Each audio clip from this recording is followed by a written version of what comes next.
Well, a new treatment has been approved to treat a type of blood cancer, which could result in 80% of cancers being curable. Joining us live with more is Natasha Robinson, the health editor at the Australian newspaper. So, Natasha, to clarify, this approval is for patients who haven't responded well to traditional treatments. Just explain for us how this T-cell therapy actually works in layman's terms, though. It can be pretty complicated, I understand. Sure, yeah. This new type of therapy is called CAR T-cell therapy. It's a type of personalised immunotherapy. So immunotherapies have been a really big thing in cancer in the last 5 to 10 years, particularly in melanoma, and this is kind of like the new frontier of that kind of immunotherapy. So the approval that's been given by the Therapeutic Goods Administration is for the treatment of multiple myeloma, which is a very, very deadly cancer in people who have failed 3 previous lines of treatment. So it is incredibly expensive. It's not going to be accessible quite yet to people, unfortunately, because it doesn't have public funding behind it. So it needs to go through a process where it goes, it's been rejected once, but it'll go back again before the particular committee that decides whether to fund these kinds of therapies. It's very, very expensive. What they do is they take a sample of a patient's blood and they remove T cells from the blood.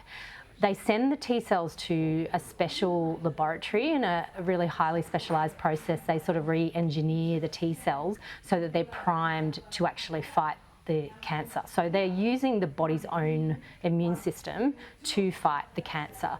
They actually use a kind of inactivated virus which they insert, and then that triggers the body, somewhat like a vaccine actually, to develop this particular protein, which then primes the cells to recognise and attack cancer cells.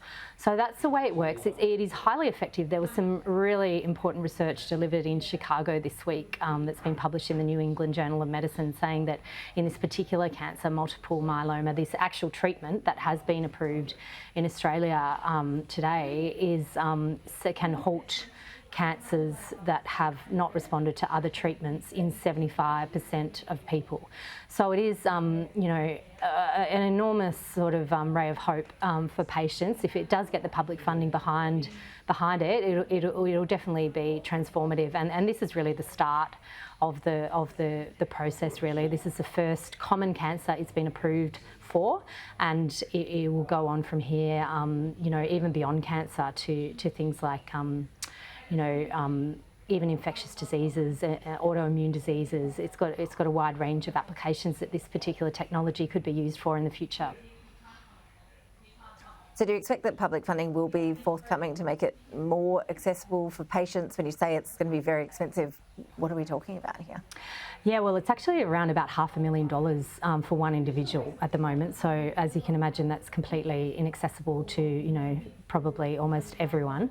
But it is a one-off treatment. So in terms of, while it would be very expensive for a government to fund, it's not something that has to be given again and again. So, look, I do think the prospects are pretty good of that application to the committee that decides on whether to fund these particular technologies. As I say, it has been knocked back once before, that was last year, but it's really common for technologies to have to go up before the committee, a couple of times, multiple times before they do get the approval.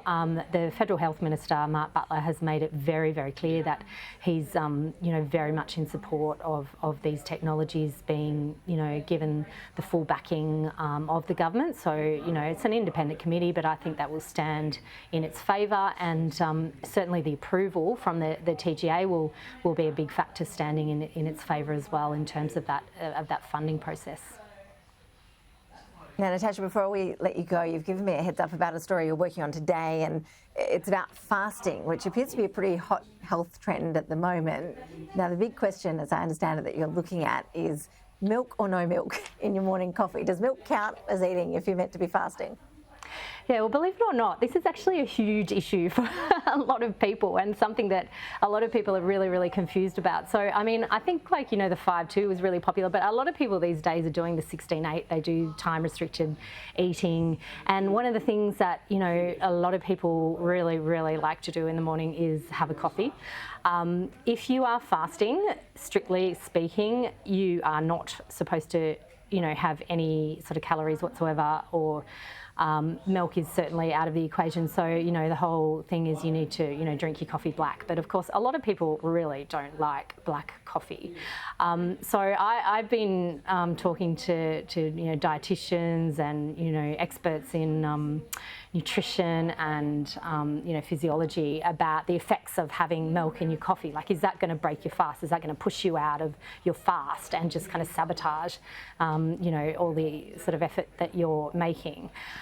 I've got to say the jury does seem to be out, but, the best explanation that I got from someone, that I interviewed was a little bit is okay, because yes, it's going to, have some kind of effect on your glucose and your insulin, which you're trying to keep down, to keep you in the fasting state. But it's going to be so minor if you're talking about like just a little splash of coffee in, splash of milk in a coffee or a tea.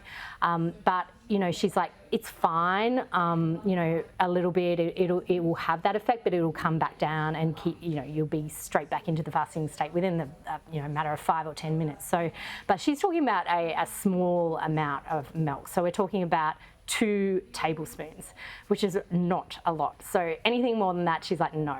So, you want to have a latte, in the morning. No, that is not okay. So look, I think tiny bit of cheating, all good. Anything more than that, just no point at all, really. Just have breakfast. Goodness. Okay, Natasha, really appreciate you bringing us up to speed on that one too. Thank you for joining us. Thanks, Ash.